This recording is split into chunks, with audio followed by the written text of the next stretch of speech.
Alright, ladies and gentlemen, a rather abrupt start to the clan war here, as you can probably imagine.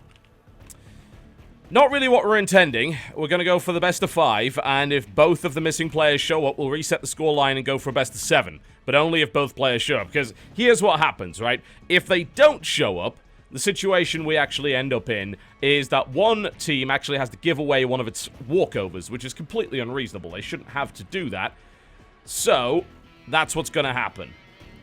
We can have the full best of 7 if both show up. Otherwise, we'll play best of 5 from set 3. So what you're going to see at the bottom of the list, you're going to see in the scoreboard, you're going to see best of 7, 1 apiece, okay? So that's what represents the missing games. Countdown has now begun. Near Jungle Valley will be the place for this encounter. It's going to be a PvP between Puck and Blisk. Now, yesterday we saw some insanity from Blisk. Let's see if we see something similar again, and whether Puck will, of course, know about it, and what he'll do about it, or whether Blisk has another idea entirely.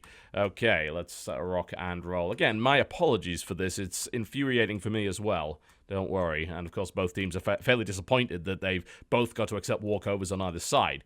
And it definitely sucks, but we are going to make the best of it, and the show must go on. It is unfortunate we're not going to see Igers and Apocalypse play, considering those were two players I definitely wanted to see. The hope, of course, is that the players come back, and we will be able to run those matches regardless. Alright, ladies and gentlemen, here we go. Welcome to Neo Jungle Valley. It's my pleasure to bring you in the southwest position, in the green trunks, representing the Aussies of Clan Who, actually the Singaporean teamless Protoss Blisk, versus his opponent to the southeast position, in the light blue trunks, playing Protoss, IvD Gaming's Puck. Puck considered to be, I think, one of the strongest American, well, sort of NA region players. I'd absolutely say so. He's very, very good at what he does. He has put on some fairly impressive results up to this point. And he's a good pickup for IvD as well, who are a fairly... I wouldn't say they're a particularly well-known clan, honestly. Not a particularly well-known team at all. However, it is worth noting that they actually won the Demos Esports League.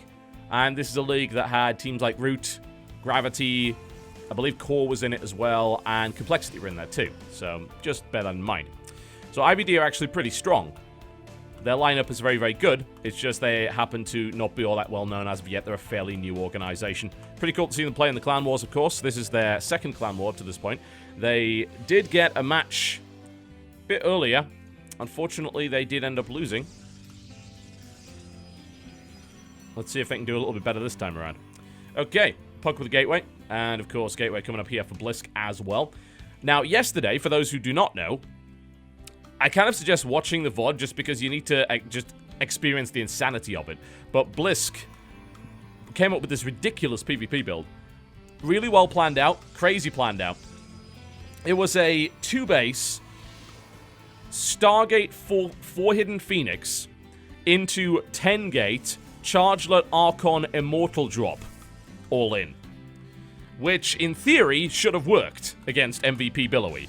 Well, it would have worked if not for a couple of factors. It seemed to be designed to kill a 2-base Protoss. In fact, Billowy had gone for a very early third and had been able to get away with it as well, and it actually got a significant economic lead over Blisk at that point. And secondly, well, it kind of got scouted. There was an observer that kept track of it, and the Warp Prism, which was kind of the linchpin of the entire build, you needed the Warp Prism to stay alive.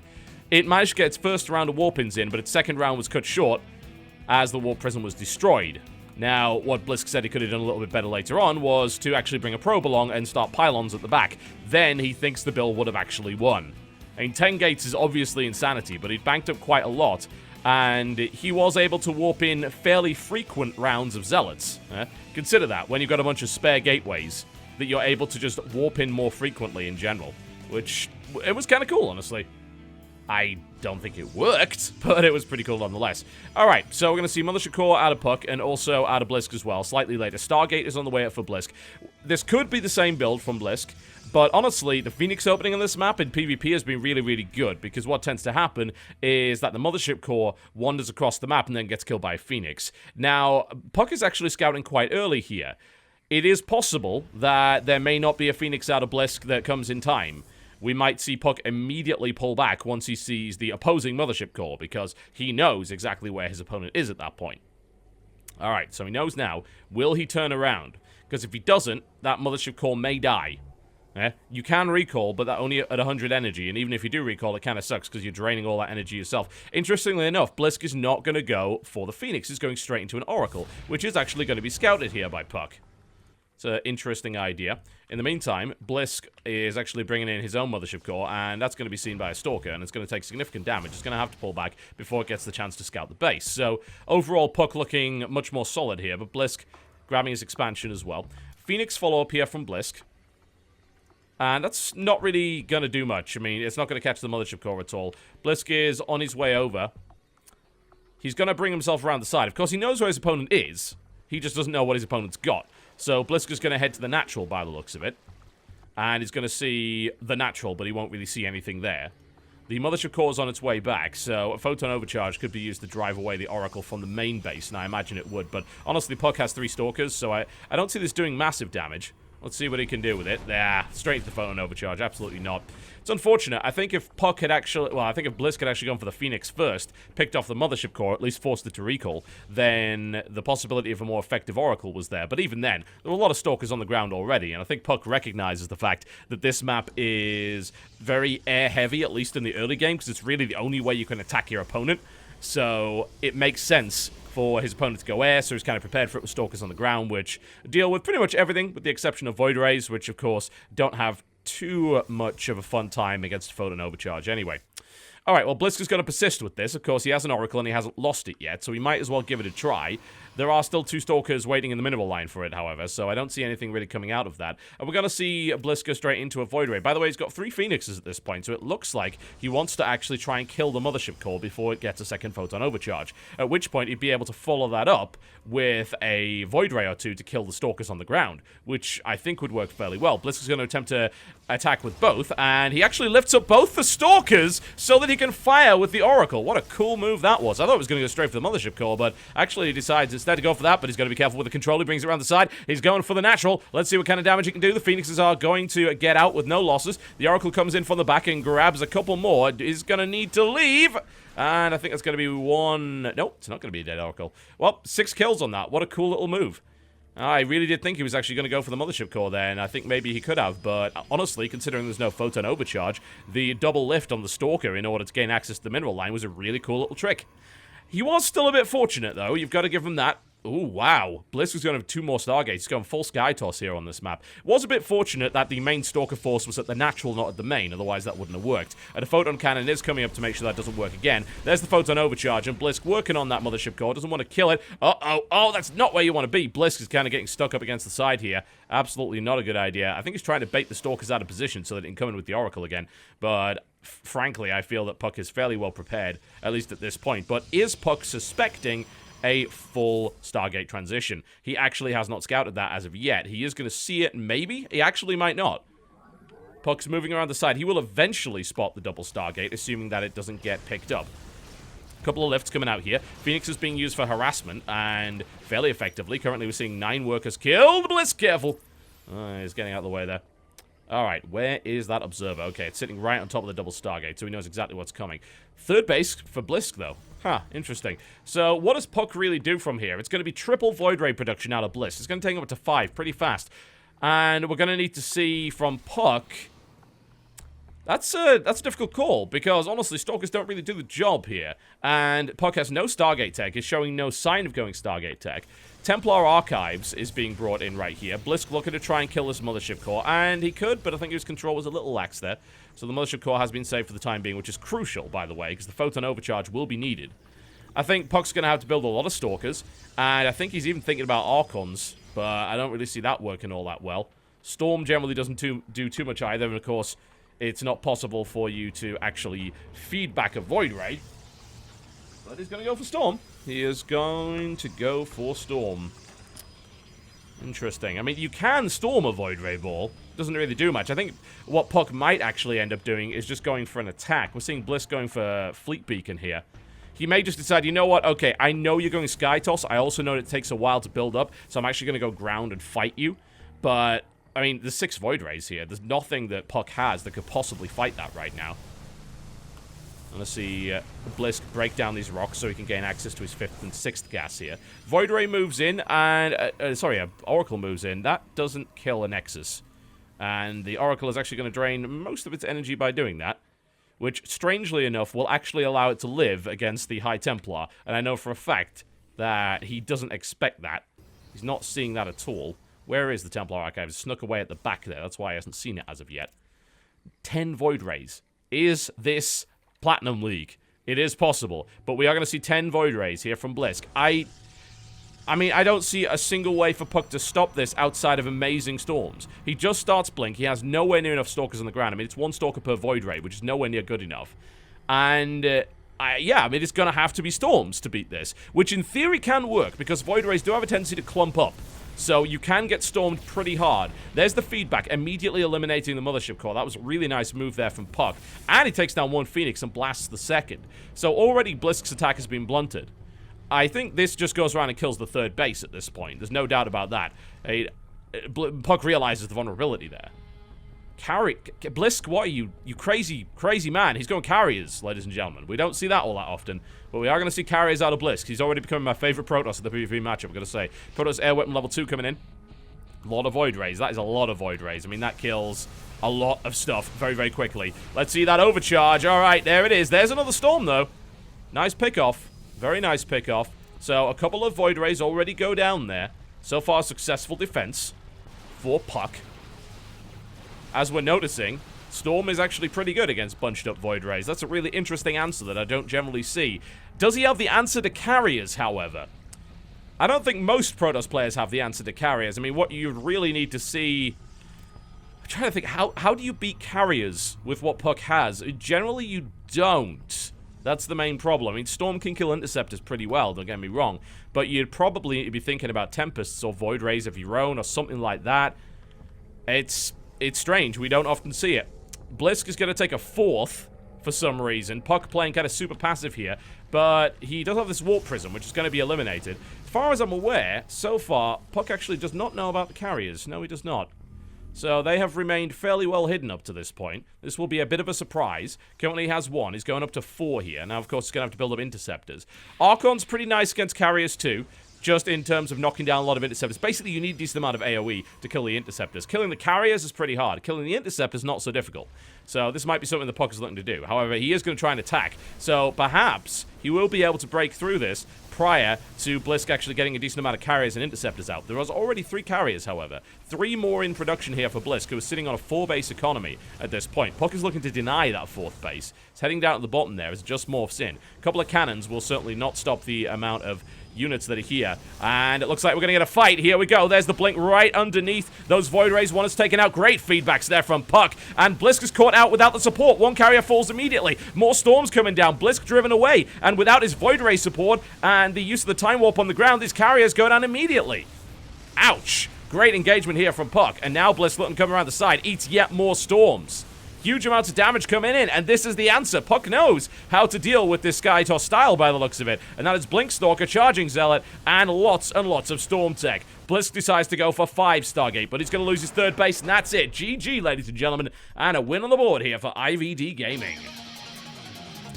Man, that hit just a little bit too early, and those carriers being caught completely out of position screwed over Blisk entirely. A really cool build, but it didn't do the job. I'm really impressed by Puck's defense there. He was able to hold on.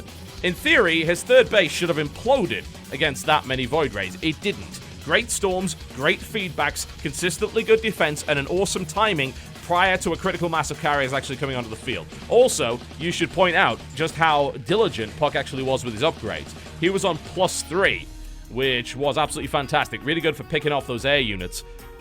So yeah, I'm impressed once again by Puck's PvP. I mean, it doesn't really take too much, honestly. But frankly, Puck's really good at that. Really, really good at that matchup.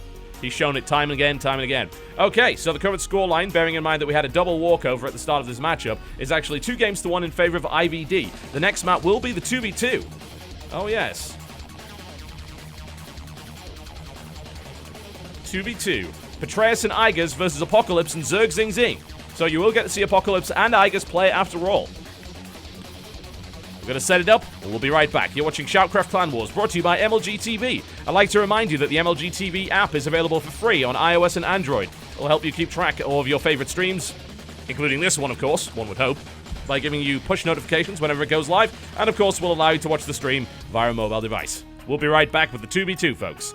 Igers and Betrayers take on Apocalypse and Zerg Zing Zing. Alright, ladies and gentlemen, welcome back to SHOUTCraft Clan Wars. Currently, IvD Gaming leads 2 games to 1 thanks to a double forfeit at the start of the game. One on start of the matchup, I suppose. One on IvD's side and one on Clan Who's side, which brought the scoreline to a best of 5. And of course, we had Puck soundly defeating Blisk. Blisk with a pretty cool move going to carriers, unfortunately caught just a little bit too early before he was able to prepare his carrier ball of doom. And now we've got 2v2 between IvD and the guys from Clan Who. We are just waiting to make sure that things are okay. Zerg Zing Zing seems to be slightly confused. Just going to make sure that this is the case. Are we all sorted out? I mean, it looks fine.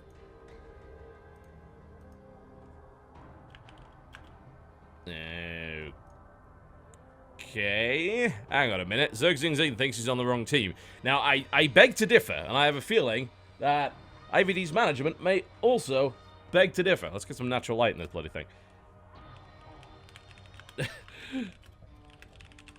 The lobby.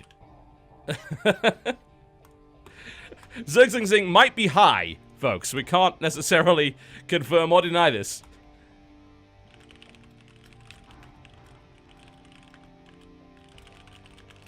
Okay, we're just gonna fix this up. This is very strange. A little bit of a BattleNet bug by the looks of it. We'll just get Zerg Zing Zing back into the lobby.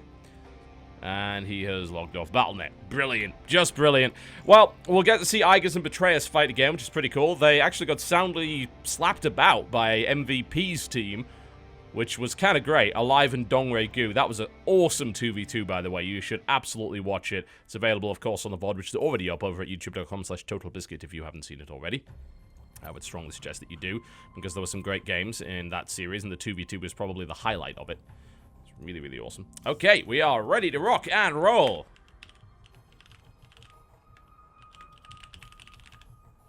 Alright, let's do it. 2v2 time.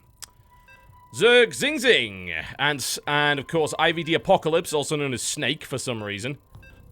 And I will be making Metal Gear Solid jokes as a direct result of that. Versus Igers and Betrayers. The question is, which of these teams is 10 times the player of the other? Yes, we will find out who is the best. Igers and Betrayers have put on some good 2v2 performances, although they may very well be reeling after their previous defeat. And you know what's really interesting? Since this is the only 2v2 map in the pool, we actually have some really intriguing metagamey kind of nonsense going on with it. So let's see what happens. I'm really interested to see how this goes. Alright, here we go. The team of IvD, represented by Zerg Zing Zing, the Blue Trunks playing Zerg, of course, and Snake, aka Apocalypse. He is in the Orange Trunks playing Terran to the east, versus the guys from Clan Who, and coincidentally also both from Team Root. In the Yellow Trunks playing Zerg, it's Betrayus, and in the Red Trunks playing Terran, the mighty Beard Man himself, who is sending out 2 workers quite early on. What is he going? What is he up to? Looks like he's scouting pretty early on, or he might be going for a proxy barracks. We'll see. His name is Igers. Okay. So yesterday, some really weird shenanigans happened on this map. We had a proxy barracks into a bunker in the center, into control of the center. What on earth is Igers doing? He is scouting some very strange places right now. Let me put it that way. He is all over the shop. Yep, he is going to go for the proxy barracks build. This is actually what we saw Alive do yesterday against Igers. It was very effective. What he was able to do was use this proxy barracks. Although it is a little bit out of position. That said, it's also kind of out of scouting position as well, so it's still feasible to actually make this work. He used the proxy barracks to avoid the scouting and was then able to place a bunker in the center of the map to control this. He then collapsed the watchtowers after skirting into the territory of the other team and actually killing a starport that was proxied around here. It was actually Igers' starport. And then he pulled back and collapsed the rocks to protect himself on the way out. It was a bit of a weird game, I've got to say.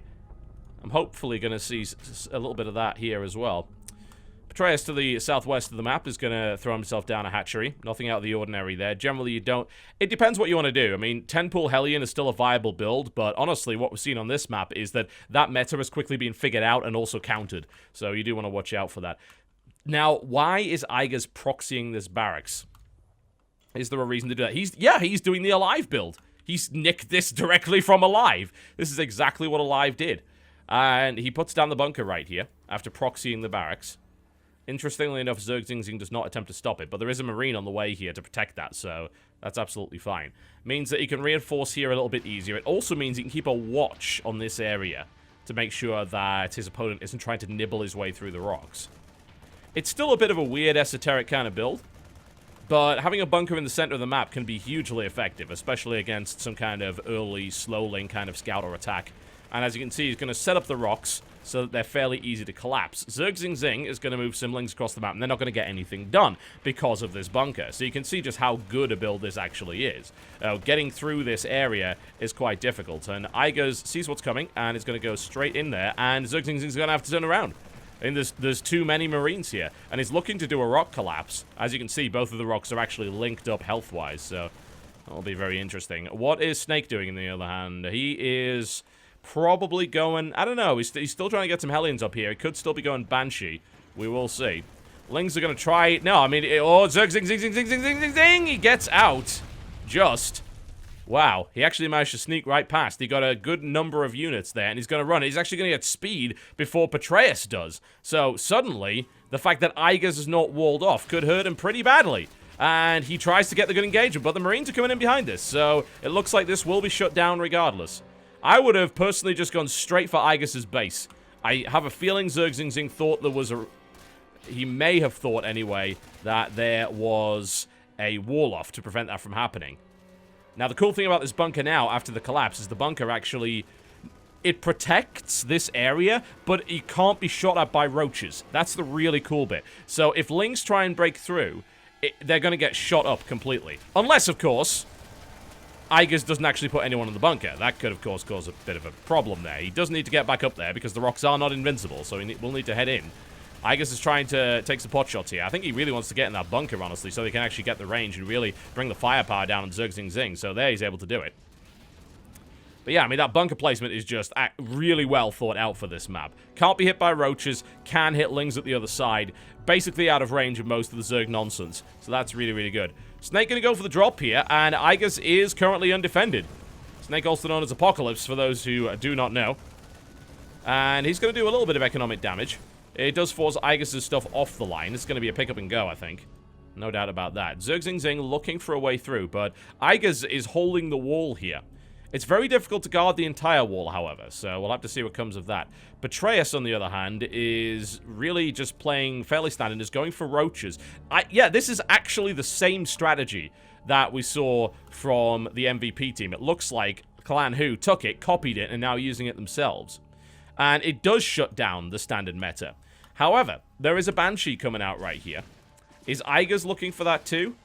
Yes, he is. He already has one. And his cloak is about to be done as well. So, Igers is going to go for that build. And he's going to do a lot of damage here. And Apocalypse was not prepared by the looks of it. He is trying to get these buildings up. And he will eventually be able to do so, but not without suffering a severe amount of economic damage.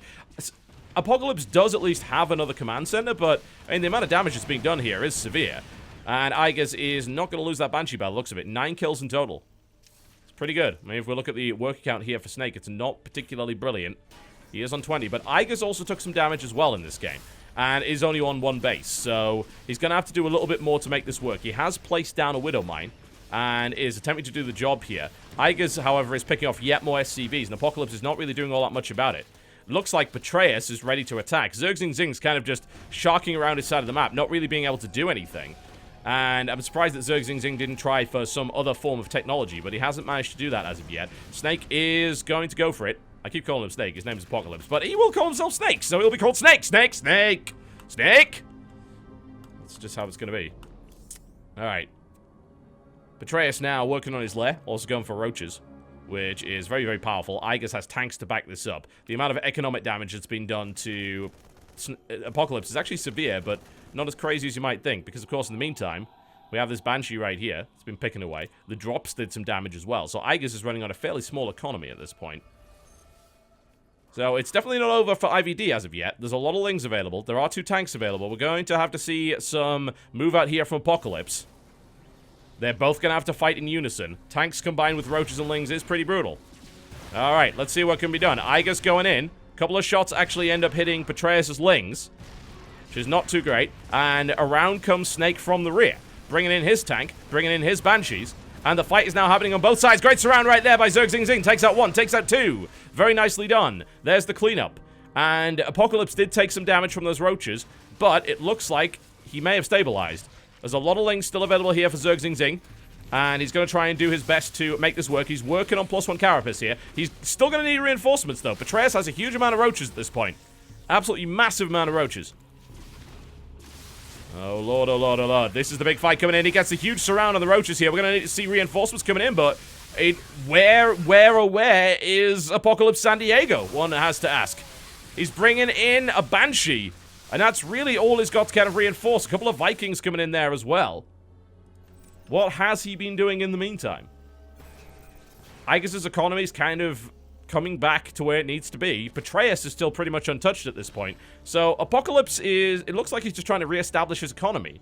And he is doing that very well. He's back up to 30 SCVs. And Patreus is being chased off thanks to this Banshee right here. However, they're not going to stop. I mean, there's Vikings, Ravens, and a bunch of Roaches. So Zerg is still under threat. He hasn't built any spine crawlers. Apocalypse has actually airdropped in a tank from the back to reinforce here. And it looks like Patreus is going to go try and knocking on Apocalypse's door instead. No bunkers available, only 1 tank here. Apocalypse kind of spread a little bit thin. Zerg will have to help out his teammate by the looks of it. We're just keeping an eye on the other side of the map to see if there's any drops. Uh-oh, snake! Oh, no. He ends up losing his Banshee there, which is kind of his part of his main army there, really. There's only 1 tank here. That will not be enough to hold this. Zerg will have to either reinforce or counterattack. He's going to have to take his pick here. That's a lot of Marines that are trying to do the job, and Zerg has done a run-by all the way past and is going to try and attack Patreus.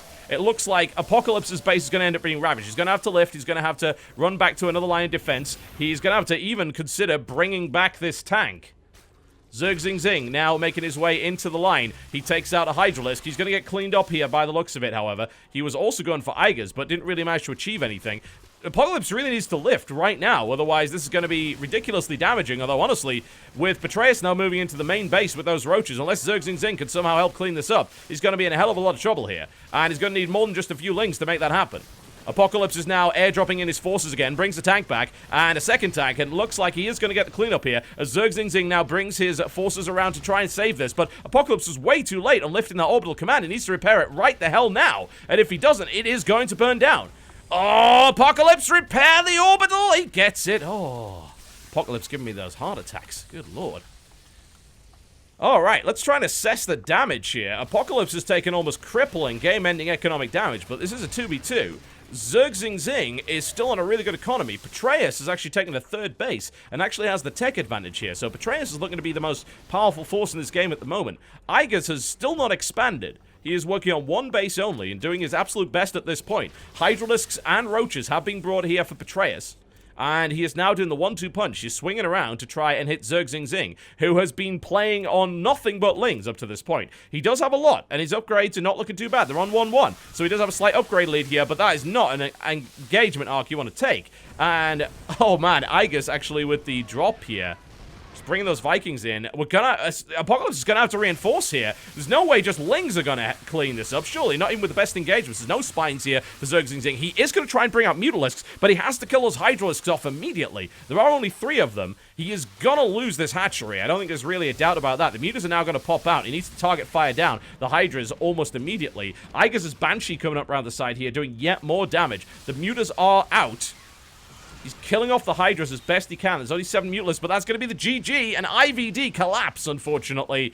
And that, as they say, is that. And a quick win there. Well, I wouldn't say a quick win, actually. A fairly elongated win for Clan Who as they equalize the series 2 games to 2 here. Wow. Okay. It's good play from Aegis and Patreus. A slight variant on what they saw previously from Alive and Dongray Gu. adapting that strategy. It's so awesome to see the meta just evolve on this map as we go forward. Really, really cool. This is why I'm taking the map out of the map pool yet, because I really want to see what's going to happen in future games as the meta evolves. Nice pickup there for Clan Who, looking solid on the 2v2 stance, and really outside of Apocalypse's drop and Banshee that did a little bit of damage to Aigers in the early game, IvD were forced to stay on their side of the map there. Alright. Very cool. So it looks like we're going long on this one, folks.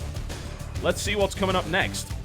It's currently 2-2, and the next match in this best of 7 clan war is going to be NXZ taking on Arium. It's going to be on Wrecking Ball, a Protoss versus Zerg. We'll check that out in a few minutes, folks. You're watching Clan Wars, sponsored by MLG TV. We'll be right back.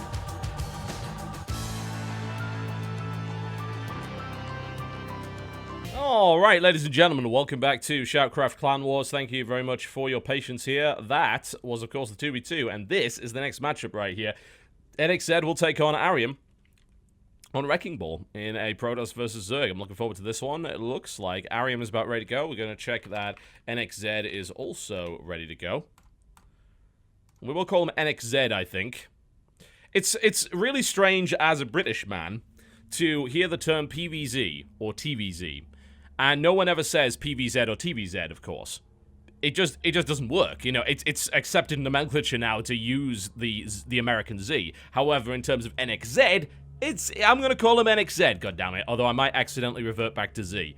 It's infectious, I tell you, like, it is like a disease. If you stay in America for long enough, that I can tell you for a fact, you will start to speak the native language. You'll start to miss letters out of words for no reason. Like axe, for instance, does not have an E. Why does it not have an E? Nobody knows. It's just they forgot to put it in there. They left a U out of color, for instance, which makes no sense, because then it sounds like collar, which is equally silly. They're missing U's out of bloody everything, and don't even get me started on ounces and nonsense like that. You know, I came from a country that still kind of partially uses the imperial system, and even we find it uncivilized. Alright, here we go, folks. Wrecking Ball will be the place for the next encounter, featuring IvD Arium. He is in the purple trunks playing Protoss to the north versus his opponent to the south position from Team XL5, and representing the Aussies of Clan Who. In the red trunks playing Zerg, it is NXZ. Wrecking Ball's really, really cool, as we have seen previously. We don't see a lot of PVZ on this map. We actually just don't see a lot of Protoss on this map. As to why? Huh, it's hard to say, honestly.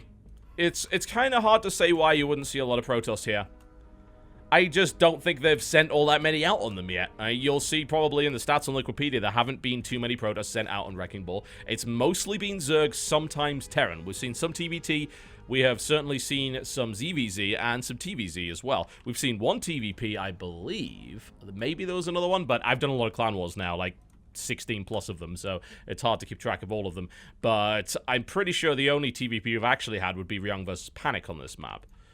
So we're going to see a bit of Protoss versus Zerg instead. Let's see how that one works out. I'm going to go with Gateway, and looks like we're going to see a hatchery first. Oh, actually, we might still get a 15 pull, but probably a hatchery first here out of NXZ. This is not a great map to cannon on, as you can see. Walling off this area is pretty difficult. It's actually quite a wide open back there, so not too much risk of cannoning. We've been seeing a lot of that today. If you've been watching any DreamHack Bucharest, then you saw Hero was going for cannons a lot. And most of the time it was like willy won't he. There's always the risk of the cannon, so you've got to at least commit something to stop it, but most of the time he just doesn't even do it. It's really annoying, actually. Dealing with that is infuriating. Arium's going to go with a quick scout here. He won't be able to make anything happen here. He went for the gateway expand, so we will see, of course, pressure coming out earlier from Arium. The question is what? You know? The obvious thing about a gateway expand is that you can build a unit earlier. Yeah, that's the really sort of shallow way of looking at it. But the better way of looking at it is if you go with a gateway expand instead of a forge, that means that you are able to start to tech up. NXZ, you greedy bastard. 3 hatch before pool. 3 hatch before pool. Well, I mean, it looks like he can make it work. I don't know about this. Against a gateway expand? It's risky. That's assuming Arium even expands. I mean, he could just You know what's kind of strange here is if Ariam actually realizes what's going on, which he could because he's still scouting. He goes back in the main and sees the timing of that pull. He might just go. He might actually foregate, but it seems unlikely. He's gonna take his Nexus, which is pretty good. You know, Cybercore isn't down yet for Ariam. Actually, yes, it is. What am I talking about? Cybercore is down for Ariam. There is certainly a potential for NXZ to take some really nasty damage here. He also took a kind of a risky expansion. So many of the third bases on this map are risky in their own ways. Yeah, and it almost is a case of them actually encouraging you to use bases like this, which are protected by these neutral missile turrets.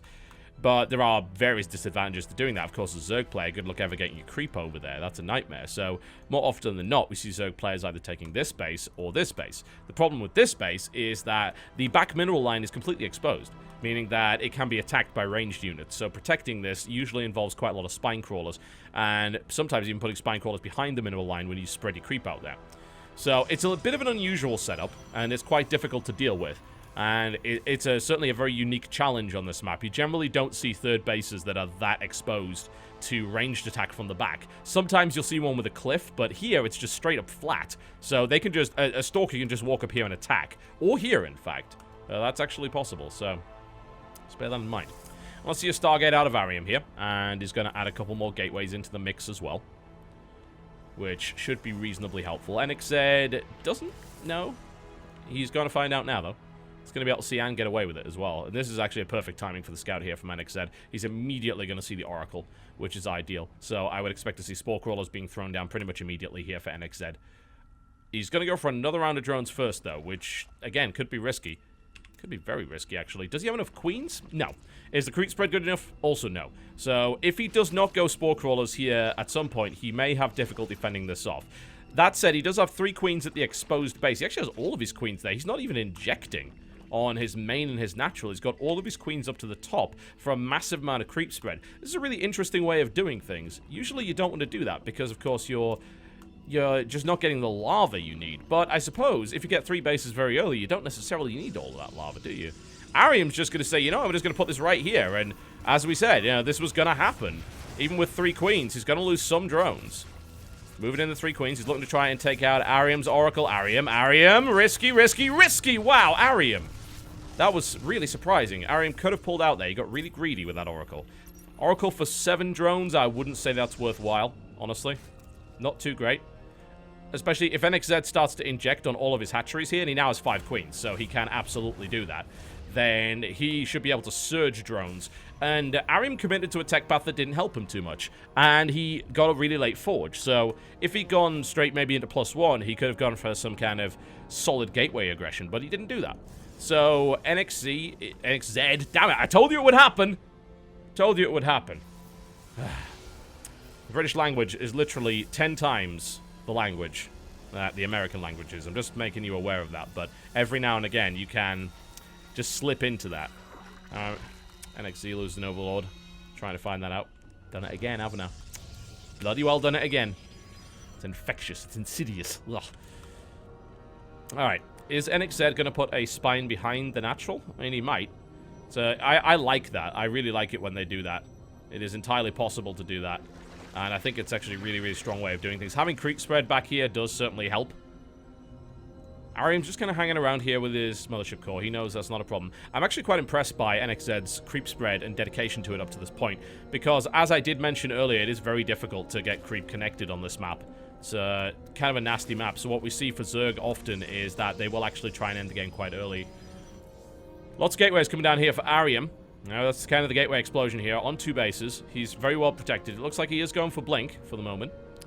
And we're seeing Roaches coming out of NXZ, which is not what you want here.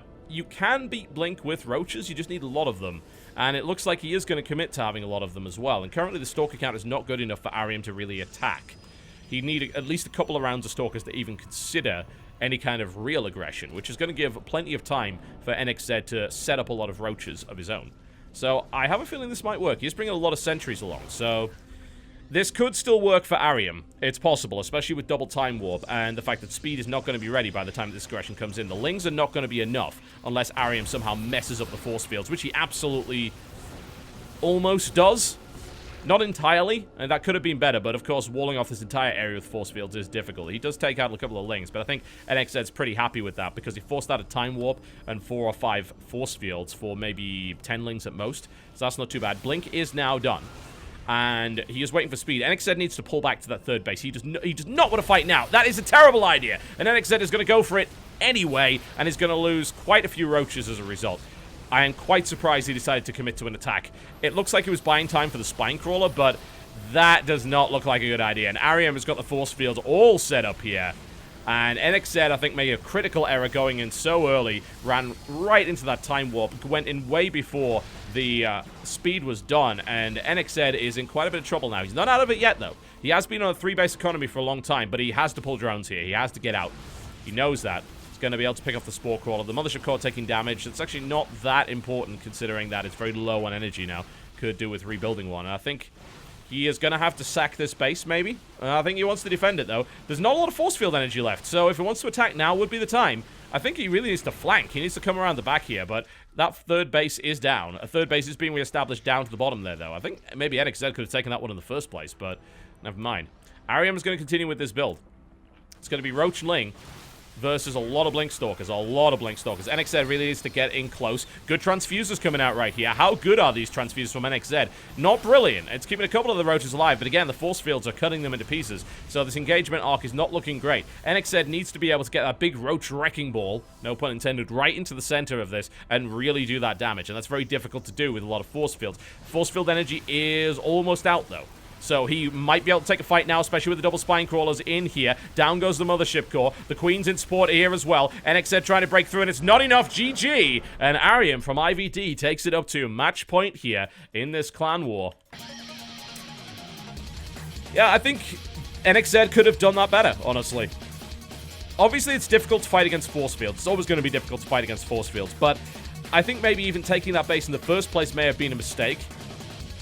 But more to the point, I think fighting before speed was done, also a mistake. You know, I don't know what he was attempting to achieve. I can't imagine that he thought in his mind, yeah, I've clearly got enough to beat these units. Maybe he didn't realize Blink was done. I don't think that's very likely, though. And I think it was just a misjudgment call. He says, oh, I've got to fight, and then realizes, I can't fight, then loses a bunch of his army, and then has to fight with a smaller number. If he'd held back and maybe even sacked the third base and taken that alternate third base lower down, I think he would have had a much better shot at winning that one. Unfortunately, it was not to be. And now we've got match point here, as IvD are looking to pick up their first win in the Clan Wars, and Fog might be the man to take them there. Fog will be going up against Betrayus on Fallen Dreams. We will see. Who will pick up that win? Will we go to the ace match? We'll find out after the break. You're watching the Clan Wars, brought to you by MLG TV. Remember to check out the MLG.TV app. It's free. It's on Android and it's on iOS. It lets you watch on the mobile device and, of course, notifies you when new Clan Wars are about to go live, which is a very handy little piece of technology. We'll be right back, folks. Don't go anywhere. Fog versus Betrayus is coming your way next. Alright, ladies and gentlemen, welcome back to the Clan Wars, and this could be a pickup here for the IvD guys. This could be their first win in this series. We've got Fog, who will be trying to bring it home for IvD Gaming, versus Betrayus, who will be trying to hold him off and bring it to the ace match. We had a very unfortunate start in this Clan War, but things have got very interesting since, with a really good 2v2 and some good back and forth between these two fairly evenly matched teams. So, will Betrayus be able to take out Fog? Can Fog take out Betrayus? It's going to be Fallen Dreams. We've seen a number of ZVZs on this map. It is certainly a map that very much benefits the Zerg player, or more to the point, it kind of handicaps the Zerg less than it would another race because of these drawbridges that keep retracting and coming back into being, simply because Zerglings can very easily avoid them. They can go across the bridges very quickly rather than just go around the edge of the map, which is something that other races have a little bit less of an opportunity to really do. Alright, here we go, folks. To the southwest position here on Fallen Dreams, the man trying to bring it home for IvD Gaming. Playing Zerg in the pink trunks, it's Fog. Versus his opponent to the northeast position in the yellow trunks for Team Root, and of course, Clan Who. Playing Zerg, he is Betrayus.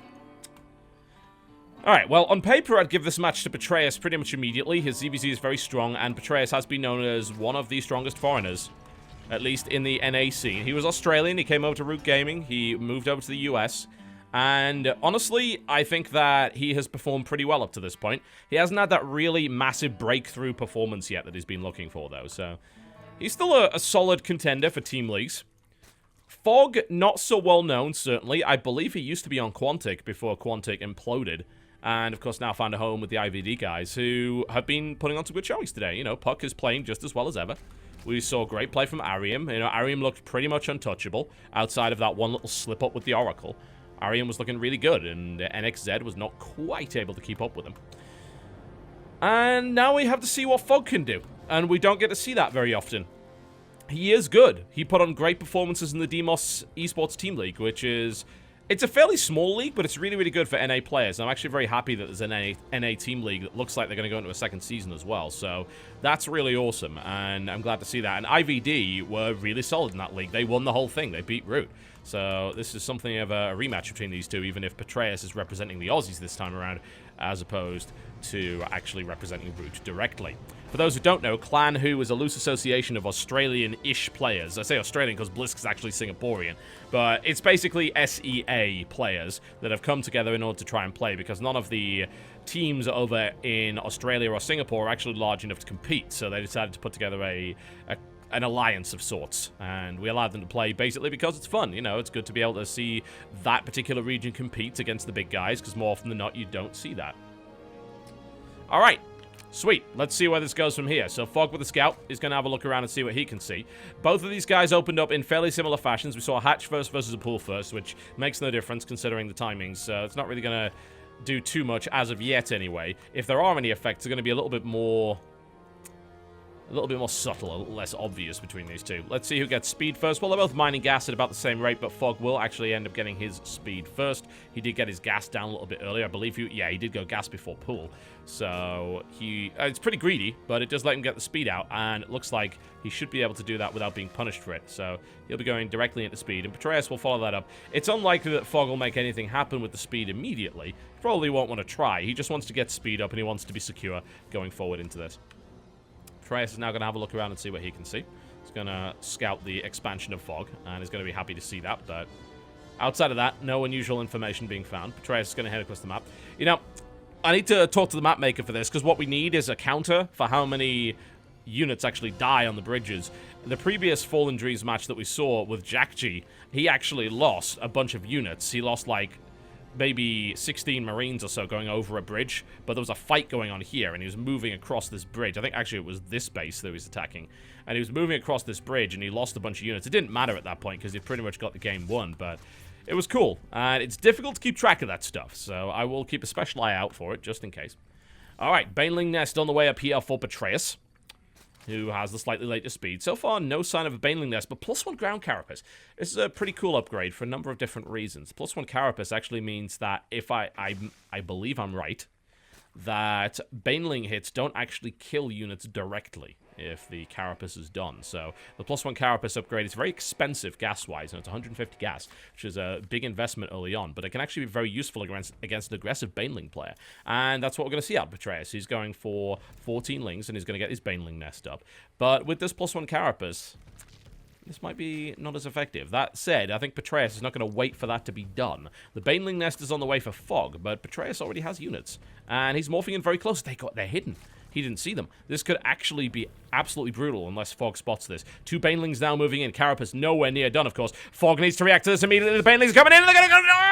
Oh! Wow! Huge hit. 9 workers killed, which is a massive amount in this matchup. And now Petraeus is going to start putting on the pressure. Good lord.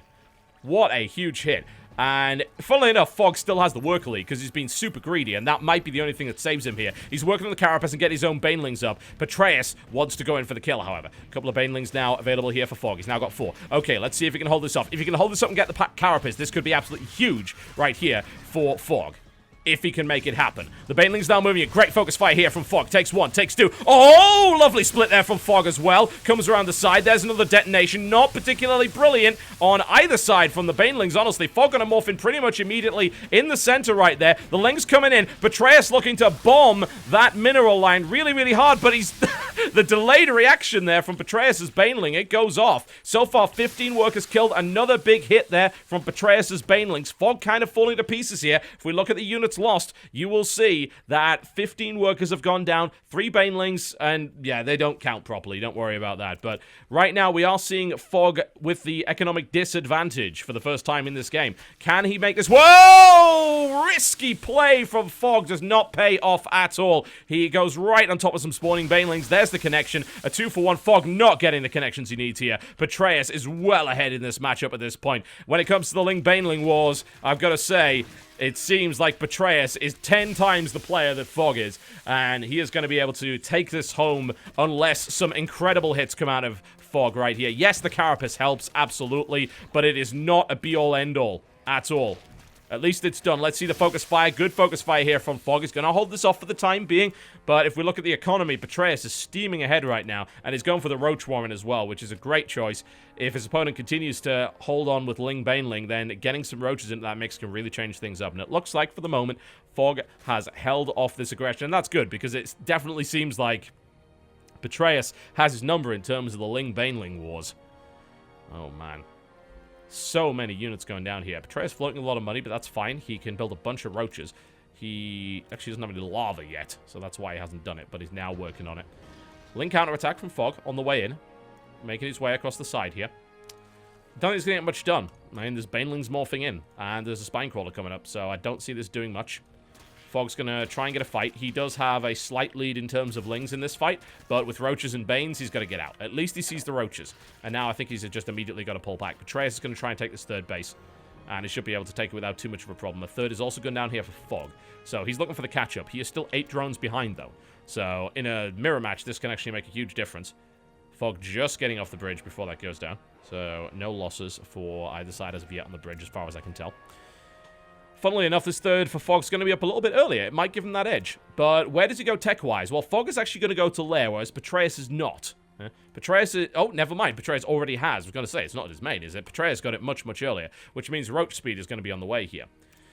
Roaches are already on their way for Fog, but Petraeus has a significant lead. Army supply is not looking particularly pretty for Fog right now. Petraeus is looking to try and get across this bridge. He'll be able to do so in the next few seconds, and he wants to apply yet more pressure. There you can see the army supply between the two. Petraeus with a significant lead. Soaked into a lot of Roaches, of course, but 15 Roaches versus 5, that's ugly, unless you've got quite a few Spines. And, frankly, he doesn't. And I don't see this going particularly well for Fog, unless some horrible thing happens to Petraeus' army. But I don't see that happening either. He's going to make his way across the bridge. I think Fog wants to try and fight him on the bridge and try and hold him there. If he could do that... If he could actually do that, that would be amazing. And Petraeus is actually going to have to retreat now. He realizes I can't fight on the bridge. There's no way. Because if that bridge retracts, I lose my army, and suddenly this game turns around. So Fog with a really savvy play there to fight him directly on the bridge and force Petraeus basically into a game of chicken. Now Petraeus is going to come around the side. This gives Fog more time. He needs more spine crawlers. He needs to get this creep highway going. He hasn't got either of those things. And it looks like Petraeus is kind of trying to pull him back and forth. And once Roach speed kicks in, it's going to be advantageous for Petraeus, at least for a little while here. Fog going around with a couple of Lings. I think he wants to try and maybe pick off some Banelings, or at least get a run by into the third base here. And so far, Petraeus has really managed to push forward his economic advantage. He's at 62 drones to 49 here. He's forced a bunch of units out of Fog. And Fog has not been able to make anything happen at this point with them. So he's sort of just limping around, and this is not really going to be too helpful. I mean, he can't fight here. I think Fog is probably going to try and set up a 1-2. He's going to try and push across the bridge. He's going to try and force an attack and bring Lings in from the back and maybe try and run past the Banelings into the natural, which is exactly what he's attempting to do. And now he's going to go in there, and he could do some pretty significant damage. This is a lovely little fake out here from Fog. Lings come in, and they're going to get a queen. Let's see what else they can get. Oh, bridge retracts, and Fog loses 3 Roaches in the process. Not good. Lings come around the side and attack the third base, but not enough. And I have a feeling that while that was kind of cute, unfortunately, Fog didn't get much done with it. He didn't go into the mineral line. He killed no workers. He killed the queen, which is good in this matchup, but he lost a lot of units for it. So Fog is now going to have to pull back to his third. We'll see what Petraeus decides to do in the process. But Petraeus should be feeling pretty secure right now. He's working on pathogen glands. He's working on +2 and the +1 carapace upgrades, so... And he's already equalized the upgrades as it stands. for the most part, but he will be able to supersede his opponent eventually. It's going to take a bit of time to do that, though. With +1/+1 done here for Fog, he's still got a slight edge. Doesn't really make a huge amount of difference, though, especially with Infestors coming in the mix for one side, not for the other. Now, Roach Infestor versus no Infestor is an ugly position to be in for any Zerg player. It's not where you want to be. Patreus is going to take his 4th base, and that's risky. Now, that is very, very vulnerable to Ling run-bys. So, if Fog can identify it, he may be able to do some damage, but I don't think he's producing Lings anymore, honestly. Just kind of threw the Lings away. Ooh, Patreus. Almost lost a bunch of units there. If he'd been there 1 second earlier, he would have lost a good number of roaches. So it's a good job that he wasn't. Both of these guys need to be careful of those bridges. They are very, very dangerous indeed. Now, Patreus has, overwhelming superiority, I would say, here. Just in terms of his Infestor count. The Roach count's very equal, but with the Infestors, this is going to be a very difficult hold for Fog to make. These Banes are not going to do much. Hydra Den is coming up for Patreus as well. Fog is trying to work on his own Infestors, but this attack will hit before that is going to happen. So, this is going to be a really hard hold. Really hard. Fog is going to... unless Fog goes for some kind of weird base trade counterattack. He's already pre-splitting against the Fungals, which is amazing, but... I don't know, Defender's Advantage for Fog is going to have to be incredible for him here. Otherwise, Patreus is going to just roll over him. It's going to be very much a Wrecking Ball style scenario here. You see the Infestors at the back. Alright, let's see. That is a really nice display of Concave, but Patreus is better. Simply better. And he's going to go right through this. Hot knife through butter. Patreus destroys this Concave completely. And that's now 27 roaches to 42, and Fog is in real trouble now. He's going to have to at least give up this 3rd base. He may just die immediately here. He's going to try and keep fighting, but there's Infested Terrans being added into the mix as well. Defender's Advantage might be a thing, but it's not that much of a thing. The 3rd base is now going to go down. Absolutely crushed. And Patreus is in a commanding lead and is looking to try and take this to the ace match here. Looks like he might be able to as well. Decent fight coming out of Fog here, considering not all the roaches were available, but now the Infestors are moving in. Fog is going to have to bring in some Infestors of his own. Ooh, nice fungal there by Fog. Can he follow it up? Can he get another? He does. He grabs another, and that's going to kill a couple of roaches off. A 3rd fungal goes in. Fog is looking to push back, but this is going to still be very difficult. His economy is in tatters. The supply tells a very ugly story here. Reinforcements are coming in from Patreus. While Fog may be able to kill this wave, it's unlikely that he'll be able to kill the next one. And that's where the real problem comes into play. No run-by potential here for Fog whatsoever. No counter-attack potential. 24 more roaches being morphed in here from Patreus, who is able to reinforce, break this line, is going straight into the main base, and it looks like Fog is most likely going to be kicked out of this match. There's 100 supply difference between the two in a ZVZ. It's almost insurmountable. I wouldn't completely count him out yet, as we have seen previously. Hell, we saw Jaedong's amazing hold against Golden. So, never, ever, ever call a game before it's over, folks. That's a little bit of free caster advice for me. But regardless, I think that Fog is going to have a very, very tough time holding against the next wave. It's 43 roaches and 14 hydras. He's only got 3 infestors. He doesn't have the energy for fungals. I think it is going to be a pushover here from this position. Patreus has what he needs. He has everything going in his favor. He has 2-2. The upgrades are there. He would have to lose his entire army on the bridge, which is not going to happen. So I have a feeling that this will be the game-ending push. I don't see Fog being able to hold this off under any circumstances. So that looks like we will see the ace match, which could be awesome. We could see Apocalypse coming out again, which would be great. We might see Puck come out again as well. Patreus knocks on the door, makes his way through there. Infestors, if they were in position to do Chain Fungal, maybe, just maybe, they would have done the job. But now this base is forfeit. There are so many units in here. Fog will attempt to fight with what he's got, but this is overwhelming force right here. Even the Contaminate on there to make sure no more lava comes out. There's a fungal. It's a good one. A second one into the middle of the Hydra Ball. A third one might be good here as well, but there's fungals on the other side, so don't even. Patreus isn't even bringing in his entire army. He says he doesn't need it. He's got the extra wave behind that. 190 supplied to 91 now. Fog is going to lose this fight, and Patreus is going to take this to the ace match. Now he brings in his reinforcements. Frankly, he could have done that earlier, but it doesn't matter. There's the GG. Clan Who takes it to the ace match, and IvD, unfortunately, not able to close it out in this matchup right here in the ZVZ. It is the ace match. Who will they send out? I guess we will find out. Well, it's probably not going to be Pez or Gamja, I can tell you that for a fact. But one way or the other, we're going to be finding out soon. Teams will have 5 minutes to decide. And the ace match will be played on Neokeru. Alright, folks. 5-minute break while I decide their races. We'll get it set up. Who will pick it up? Will it be IvD? Will it be who? We'll find out after the break, folks. Do not go anywhere. Was that suitably dramatic for you? I certainly hope so. Maybe it wasn't. Okay. The ace match, ladies and gentlemen. It is here. It is real. It is between Patreus and Puck on Neokeru. They are ready to rock and roll. I am ready to rock and roll. Let's find out who wins after a very unfortunate start to this clan war. Let us see who is truly superior. We're 3 for 3 here. It's going to be Puck versus Patreus, which I think is going to be a great match. I think that's definitely the right call. The only other player I would have maybe sent out for IvD would have been Apocalypse. But I still think Puck is a really, really good choice, especially for this map. So we should see ourselves, hopefully, a really, really good Protoss versus Zerg here. And here we go.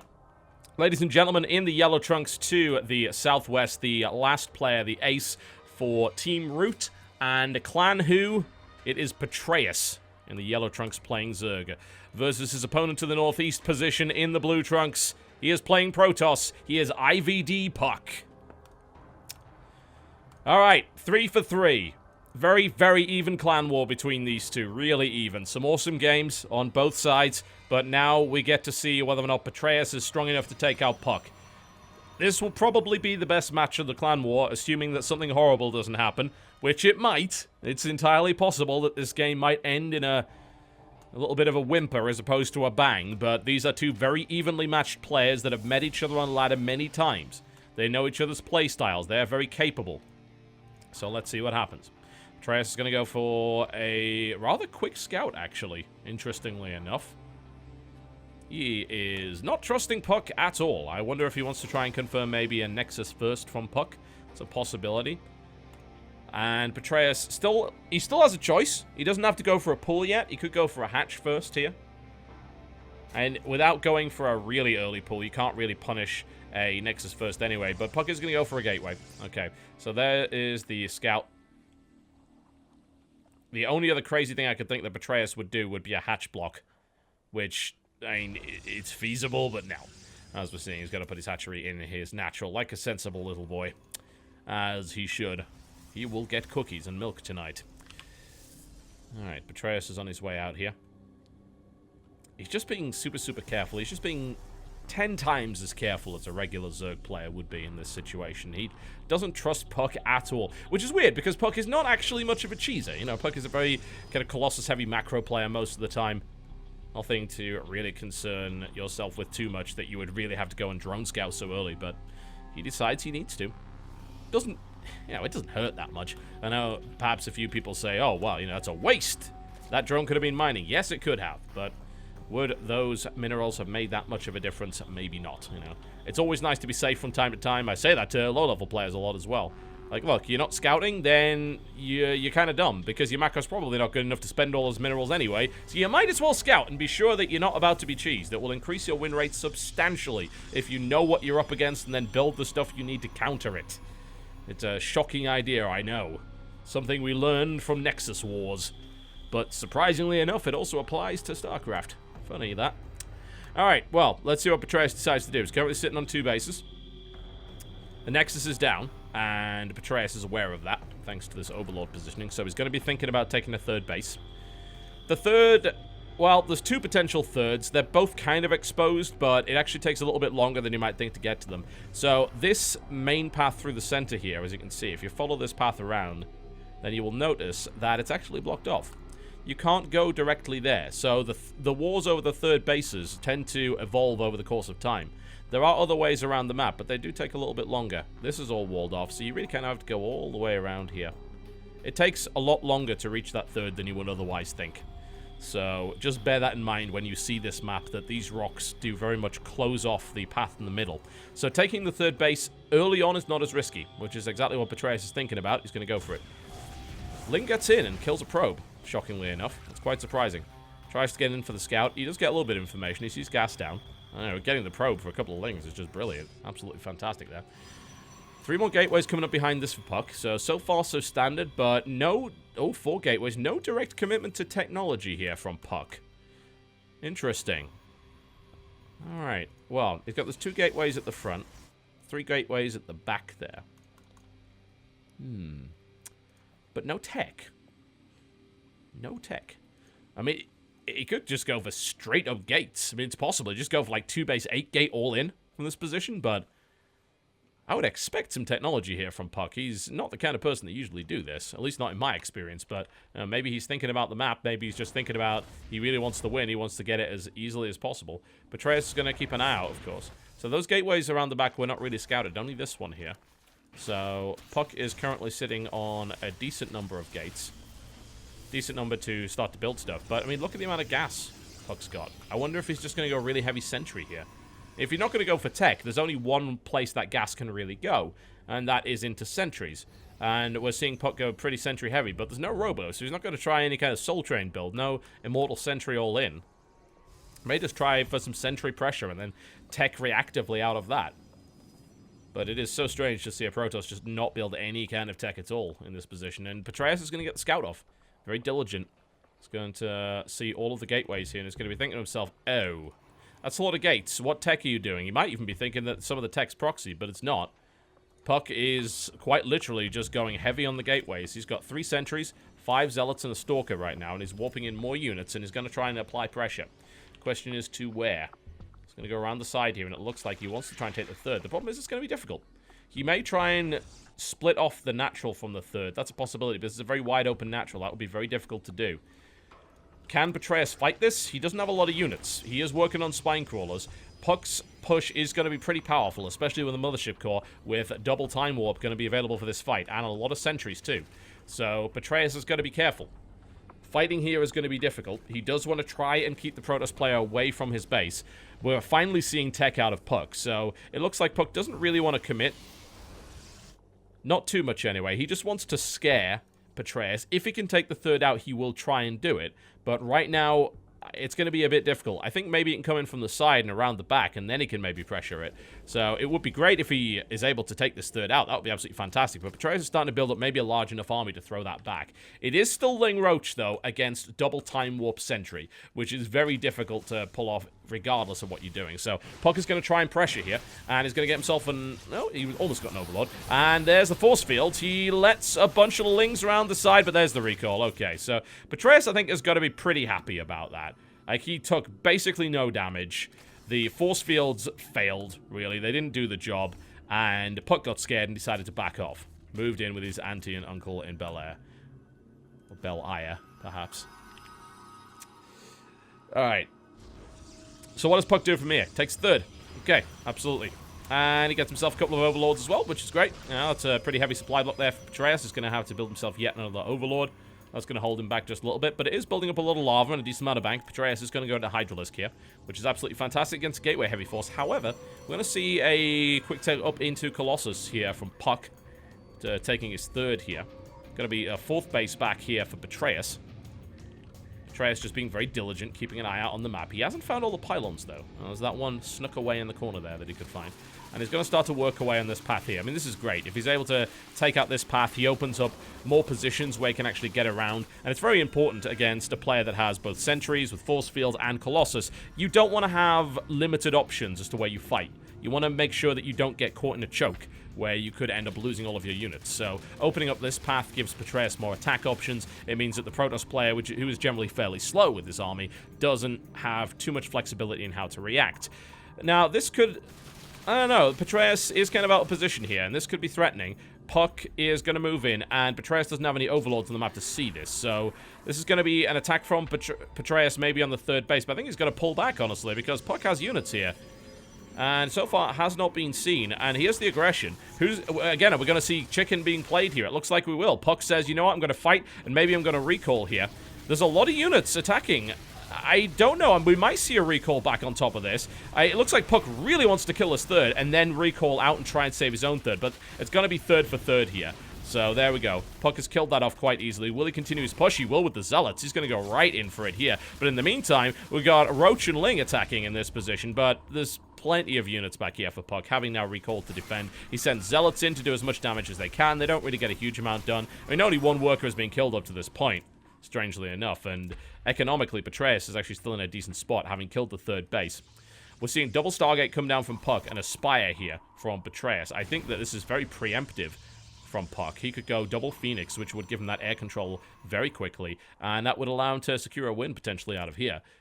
Still no Colossus. There's one coming on the way. He actually delayed it to get Immortals, and here it is. There are the Sentry force fields, and they, for the most part, do the job. The Roaches will die, the Immortals will hold, but definitely not the best force fields ever, and Puck's still playing with a very small army here, very high-value units, and using a lot of energy to try and hold back that big force of Roach and Hydralisk. Still no Muscular Augment speed upgrade for Betrayus' Hydra, so it's very risky to have them out on the map like this. If they need to retreat, then, well, frankly, they will not be able to. But Betrayus is looking to attack from both angles. He's setting up Hydras down the side here. He takes out a pylon and is now backing off. He's trying to bait Puck out of position. I don't think Puck is going to fall for it, though. Not yet. And we're going to see that those mutas. Immediately a Fleet Beacon comes out of Puck and 2 Phoenixes. He's going to need a few more, certainly. It's going to be great if we can get those Anion Pulse Crystals up, but those mutas are going to be up way before that happens, so there's going to be a couple of minutes where things are going to be difficult. What I'd like to see from Puck is a Zealot run by onto this base here. It's very vulnerable. Could be taken out by the Warpin. More Lings coming in to try and deny this base here. And Puck, I mean, Puck's got a recall here, surely. Ooh, oh, yeah, he's going to bunch it up. I was going to say he's got to recall here. He can't lose this base again, but he might, and he will. Oh, that is ugly. Just a little bit too late. A bit of indecision there from Puck, costing him yet another base, and Betrayus is all over him right now. Clan Who looking to try and pick up their first win here, but still all to play for. The mutas are now making their way into the base. However, there are Phoenixes already. Fleet Beacon is done. No Anion Pulse Crystal research done as of yet. But even that number of Phoenixes is going to be enough to scare Betrayus. And of course, with good control, Betrayus could be in a little bit of trouble here. Still with slow Hydras. He does find this base here.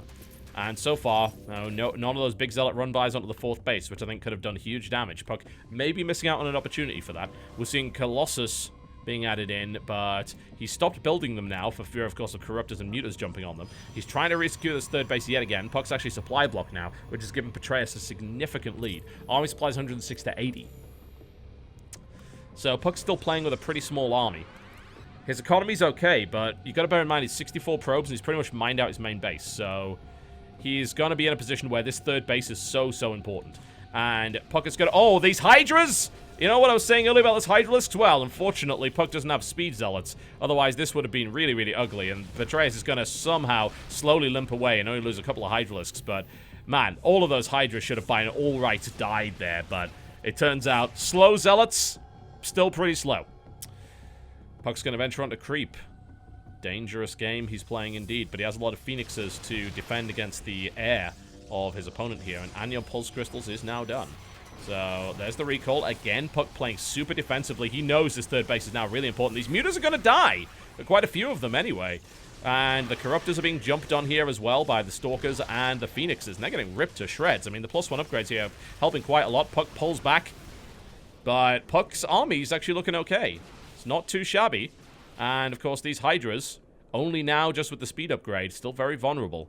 Very potent force, but easy to kill. So you got to watch out. Good Phoenix engagements thus far here from Puck. Puck hasn't really lost a huge amount. Betrayus has certainly lost more, but I'm still worried about this economic situation. 81 drones up here for Betrayus. His 4th base secure and static defense going down. Very, very risky for Puck to try and posture on the map against a force like this as well. But if he actually picks up the Hydras from the back, this could actually be a big deal. And he's able to grab a few of them. Ling run by right into the main base. A bit of a mistake there by Puck to allow that to happen. The Phoenix is now moving in to engage against the Mutas and doing significant amount of damage. Not a huge amount of Corruptors there, but maybe enough. Looks like the Robo's going to be picked off. The slow force of Puck is struggling to try and get back to where it needs to be. The Phoenix is trying to fight as best they can. Moving in against the Corruptors, they'll eventually take them down. Hydra's moving in and getting obliterated here as well. And funnily enough, not a great amount of damage done yet. Tech has been picked off. The Robo did go down, so that is pretty good, but Betrayus sacrificed a lot to make that happen, and economically, that didn't do too much. And Puck's pretty happy to be on 54 probes and 2 bases.